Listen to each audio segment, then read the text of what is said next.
Greetings, folks, and welcome to today's show. Our guest today is Dr. Michael Bradley, who we in this area know quite well as our local historian, a retired history professor at Motlow. And Dr. Mike, thanks for joining us. My pleasure, thank you. We appreciate it. And Dr. Mike and I are going to have the nerve to jump into this controversy that is ongoing and seems to be getting a little nastier, and that is the what to do with the Civil War memorials. And so we're going to try to take a look at that and hopefully at least put it in some perspective for you. And when I brought up the subject to Dr. Mike and asked him to join us, he referred me to a book. And Dr. Mike, tell the folks. You described the author of this book as... Yes, David Blight, who's a long-term professor at Yale University, has written a book called Race and Reunion. It's about how we remember the Civil War. Right. Not the details of what happened, but how it resonates in our memory and how that memory has changed over the years. But Blight is the recognized authority on the subject. If you are majoring in Civil War history, or if you're a graduate student in Civil War history, you will read his book. Well, and he's written a lot of them. He's written a number of books, but this is his major work. Okay. Well, it was quite good, and it's a very exhaustive study, and I recommend it if you're really interested in this.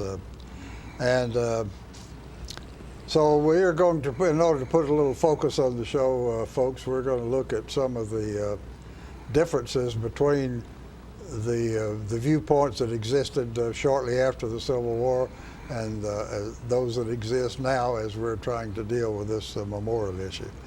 So with that, let's take a short commercial break, and we'll get into things.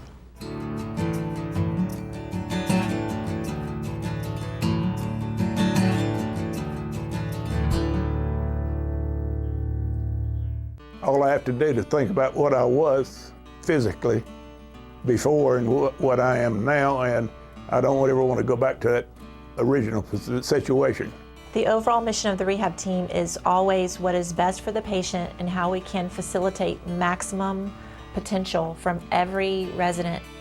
Well, the most important thing to me is that I'm allowed to do whatever I want to do, Everyday Miracles, Life Care Center of Tullahoma. Tired of paying for monthly telephone service, expensive long-distance bills, and all those crazy taxes? Are you sick of spending money on telephone equipment, maintenance contracts, and service calls, all for a phone system that shackles you to 100-year-old technology and your desk? Stop it. It's time to ship your phone system to the cloud. What can the cloud do for you? Bring together remote offices, workers, and employees in the field. Make sure that you'll never miss calls by delivering them to multiple devices. Modernize faxing by allowing multiple faxes to be sent and received at once. And deliver to email. Get your voicemail messages instantly through email too. And take advantage of an endless supply of customizable features. Host My Calls can deliver the cloud. All of this technology with low upfront costs and not one penny in capital expense. It's time for a phone solution you'll truly love from Host My Calls. Call the number below.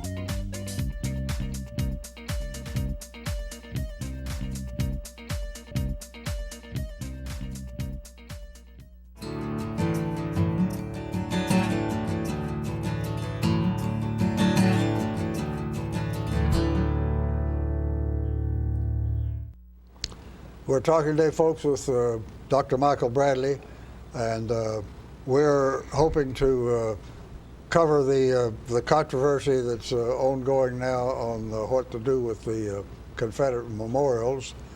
And as I say, it's a long subject, but all we can hope to do is to spread a little light on it.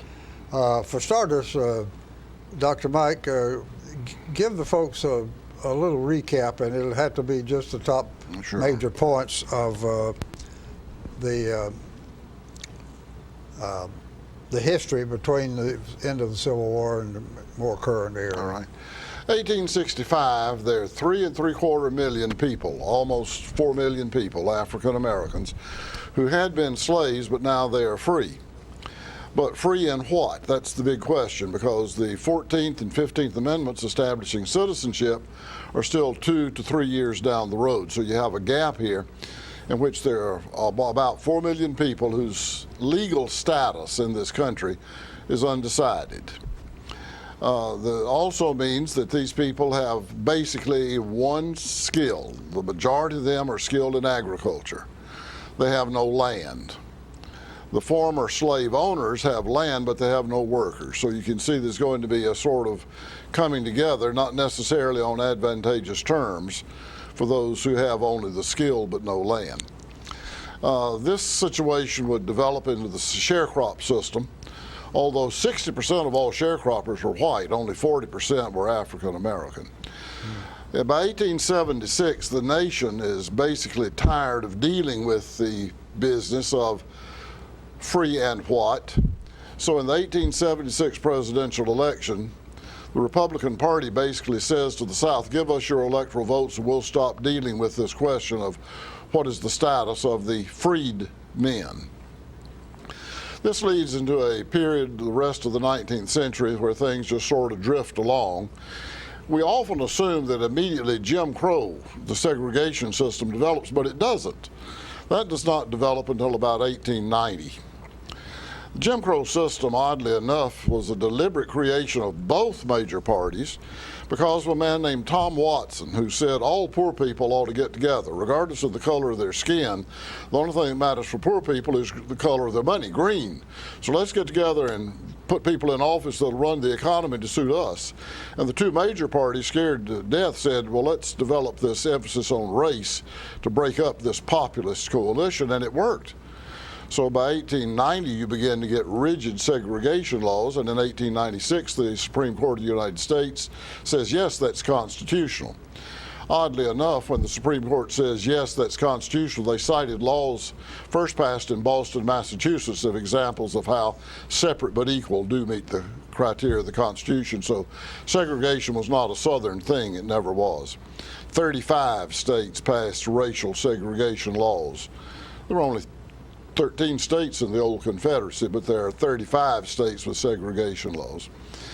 By 1954, those laws have been upheld 7 times by the U.S. Supreme Court, when in 1954 the case Brown versus the Board of Education of Topeka, Kansas, there we are outside the South again, says no, that's not right, and separate but equal is overturned with Brown versus the Board. We then go on to the Civil Rights era, the Lyndon Johnson era, where all of these laws are passed. So by 1964, de jure, legalized of law, segregation is out. There's no more legal segregation after 1964. But de facto segregation, in fact, not only continued, it continues to exist. So we have come quite a circle. We've ended slavery, we've ended legalized segregation, but we still face the fact that we have separate by choice, if you will. It exists in fact. And it was interesting to note, I saw a comment just recently that after the civil rights laws were passed, we had a fair amount of success in desegregating. Yes. But for some strange reason, over the last few years, that's begun to reverse itself. Economics plays a part of that, and you're seeing that, for instance, in the Edge Hill neighborhood in Nashville now, where gentrification is bringing in $700,000 houses, and what has been historically an African-American community is disappearing because the real estate's so valuable, people are selling and moving to other areas, and what had been a African-American neighborhood is becoming an upscale, predominantly white neighborhood. Right. And therefore the schools will also reflect that. Neighborhood schools will reflect that. So, well, yeah, there was a lot of controversy built around trying to get the desegregation going. Sure. Much of it focused on the busing programs where they were hauling black kids into the white neighborhoods. And the last city that had a race riot over busing was Boston, Massachusetts. Back to where the segregation laws started in the 1890s.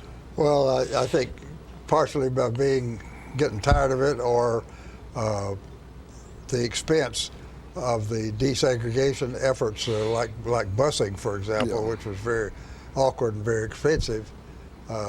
That sort of gradually became unpopular, and that also has contributed to the fact that we're now, the segregation is now creeping back up. Okay, well, we want to, as I said, we want to focus a little bit on a couple of things. We can't cover this whole history, obviously, in the time we have, but let's talk about a couple of the differences well, for example, the cause of the Civil War. Dr. Mike, hit both sides of that a little bit. Sure. History is not static. Historians change their minds on a fairly regular basis. For a long time, we emphasized the idea that states' rights was a very significant issue in the war. Then we moved into a more broader perspective and said there are multiple causes. And in the 1950s, 60s, and even in the 70s, on as early as late as the 1980s, most historians were multi-causalist. There are multiple causes for the Civil War. Since around the 1980s, increasingly historians, academic historians in particular, have said only one cause, and that's slavery. There's an interesting question to be raised there, however. Had there no Southern state left the Union, who would have gone to war to end slavery? So quite obviously, secession is the immediate cause of the war. Had no Southern state left the Union, nobody in the North was going to start a war to end slavery. John Brown had tried, and remember what happened to John Brown, they hanged him, and nobody much wanted to follow John Brown's pattern. Yeah. So had the South remained in the Union, the United States would have remained what it had been since its beginning, a slave-holding republic. And we don't know how long that might have gone on, maybe another generation. So the immediate cause of the conflict is obviously secession.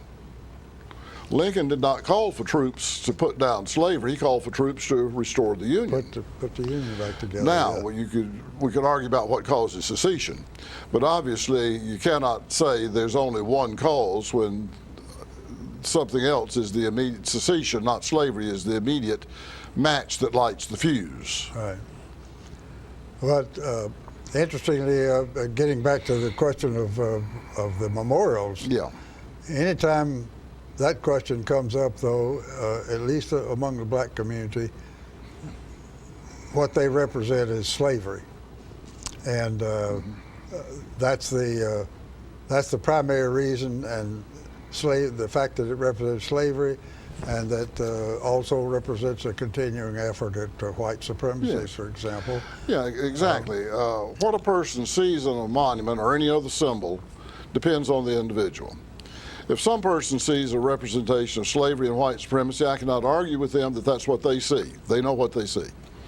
If somebody else sees something different, a historical reminder or a reminder of family members, then I cannot argue with them that that's what they see. They see what they see. So I cannot say, no, that's not what you see. If that's what you see, that's what's there for you. But if somebody else sees something different, that's what's there for them. It's interesting, however, to note two things. Most all Confederate memorials will say soldiers fought to defend their homes. That's a very common statement. I have never seen a Union monument that did not say they fought to preserve the Union. I have never seen a single Union monument that says they fought to end slavery. Yeah. So the soldiers themselves did not see slavery as their primary motivation. Right.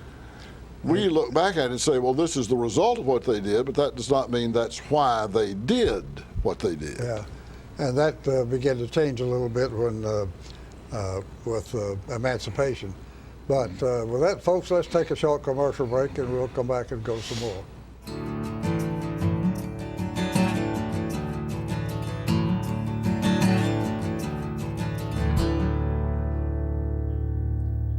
Russell Barnett Hometown Auto Rental has proudly served your auto rental for over 30 years. Check out this huge selection to choose from. Small car, mid-size car, full-size car, crossover vehicle, SUV, minivan, pickup trucks, 12 and 15 passenger vans. Whether big or small, Russell Barnett Hometown Auto Rental has them all. Stop by our 2 locations to serve you, Tullahoma and in Winchester. And remember, my question is, why rent anywhere else?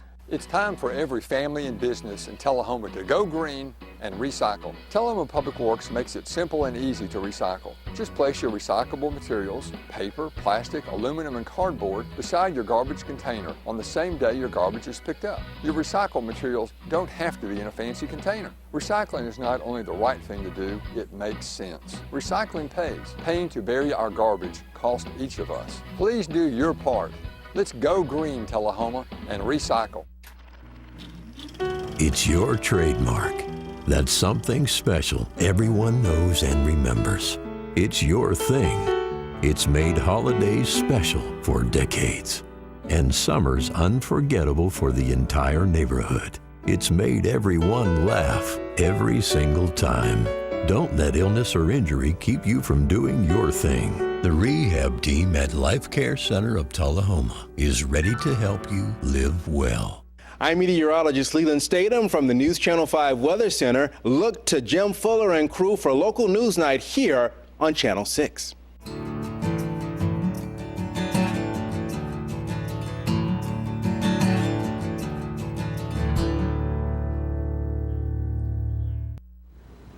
We're talking today, folks, with Dr. Michael Bradley, our local noted historian, and we have been trying to put a little light on the question of the controversy going around these days and getting a little worse, a little sillier in some cases, on the removal of the Confederate memorials.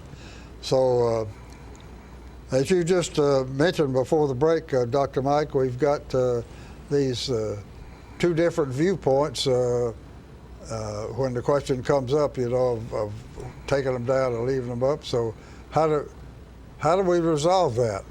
And we might mention also the latest incident that almost has some humor if it wasn't serious, and that's what happened in Memphis. Mm-hmm. So how do we go about trying to get our hands on resolving this question, and what do we do about the situations like we have in Memphis?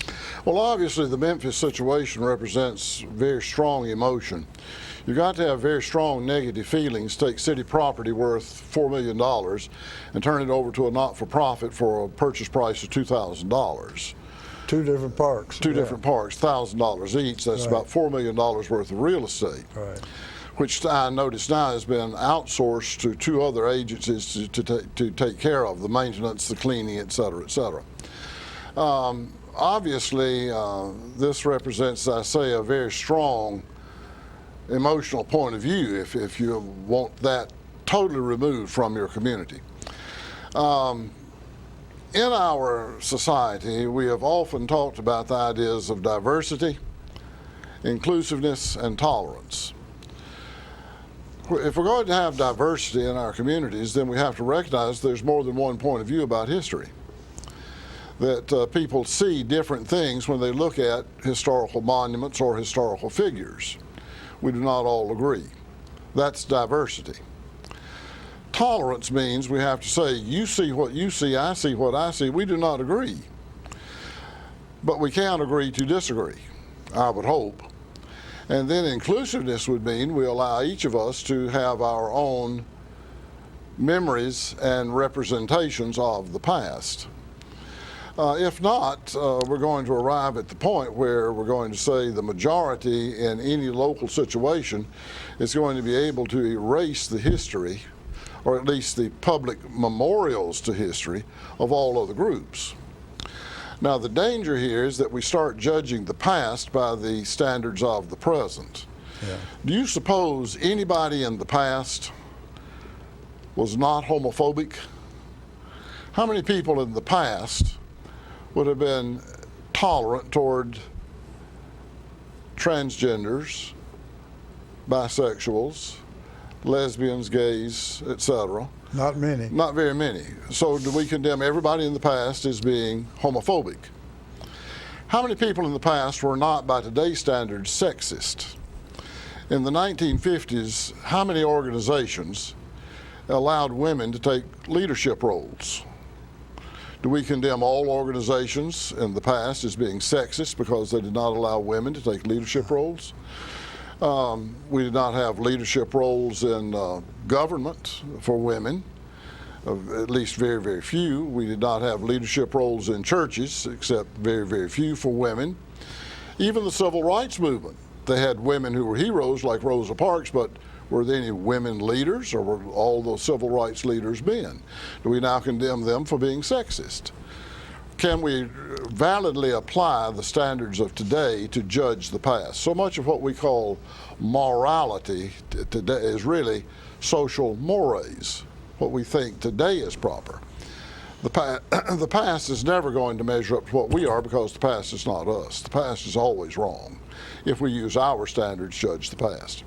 If we condemn slavery because it is immoral, and today we would certainly say that it is, are we then going to condemn Moses or Abraham? Because Abraham certainly had slaves in the Old Testament.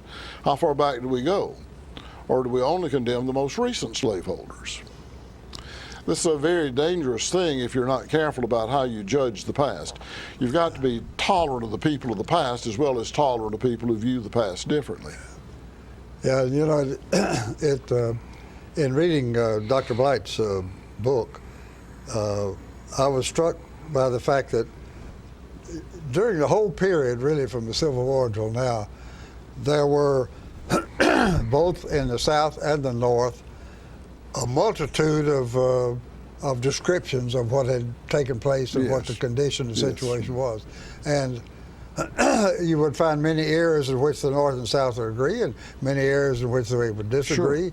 Sure. And those kept changing and evolving over time, but those differences just hung in there, and they're still there. Sure. And so you mentioned the diversity and the tolerance, and that still leaves us the question of how we make that happen. Yes. And with difficulty.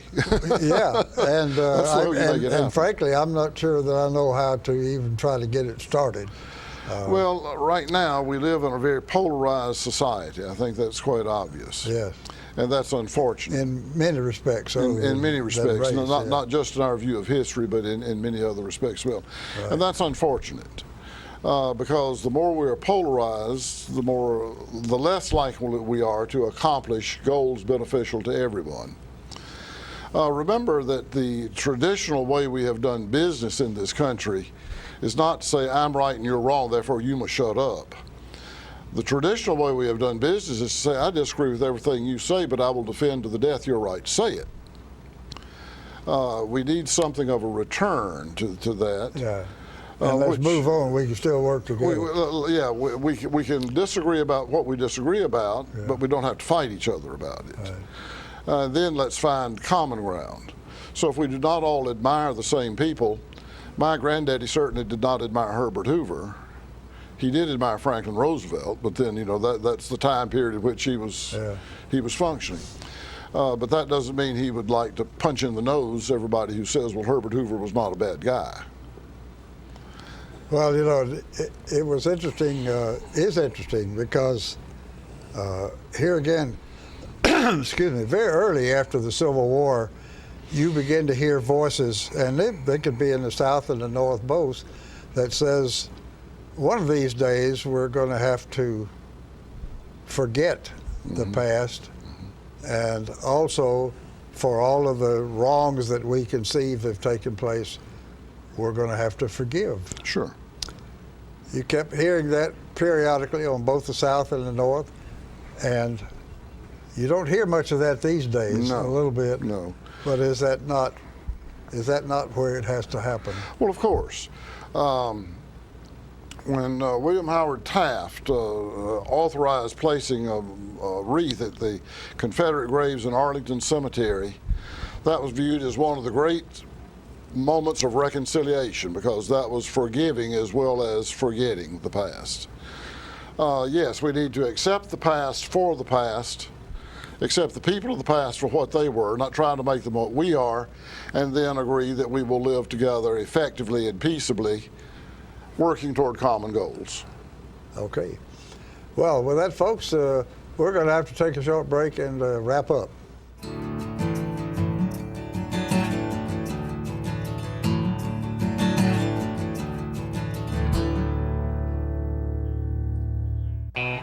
Russell's got your truck, man. Russell's got your truck. Chevy, Ford, and Ram, man. Russell's got your truck. With the best selection anywhere. Russell's got your truck. Keith Barnett here at the Russell Barnett Automotive family, and man, do we ever have your truck. 4 brands, hundreds to choose from, all at year-end discounted prices. So with so much to choose from, my question is, why buy your next truck anywhere else? Russell's got your truck, man. Get your news first, fast, and free with your news leader on 6 every Tuesday, Thursday, and Saturday nights at 6, 8, and 10 p.m. Local weather, sports, community calendar events, and a comprehensive look at the latest news stories and news makers as only a video news broadcast can do. Get it first, fast, and free with News Leader on Channel 6, your local information network.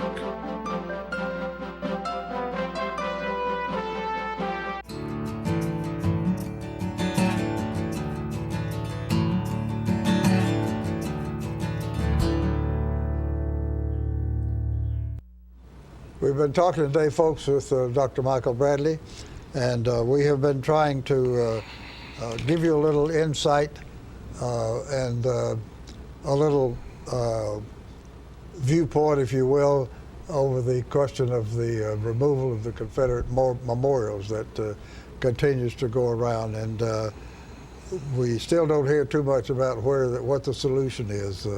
Dr. Mike, you got a viewpoint you think that might help us with going from here? Well, I'm not sure, but I will say that part of this is a fad, I think. It's the latest cause du jour. For instance, down in New Orleans, the first city to remove 3 Confederate monuments, one of them is already being restored, that of General Beauregard, because he does have a valid place in Louisiana history.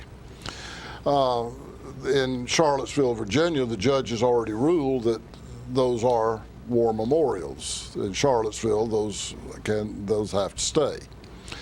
I think in Memphis we will find some sort of way of moving forward with saying how we're going to think about history. But quite obviously, we also have to let history be history, and we've got to reconcile ourselves to that and not simply react on the basis of emotion. It is what it is. Huh? It is what it is. Okay. Well, with that, folks, we want to thank Dr. Bradley very much for taking time to be with us. He's also, of course, and has specialized in the Civil War to a large extent.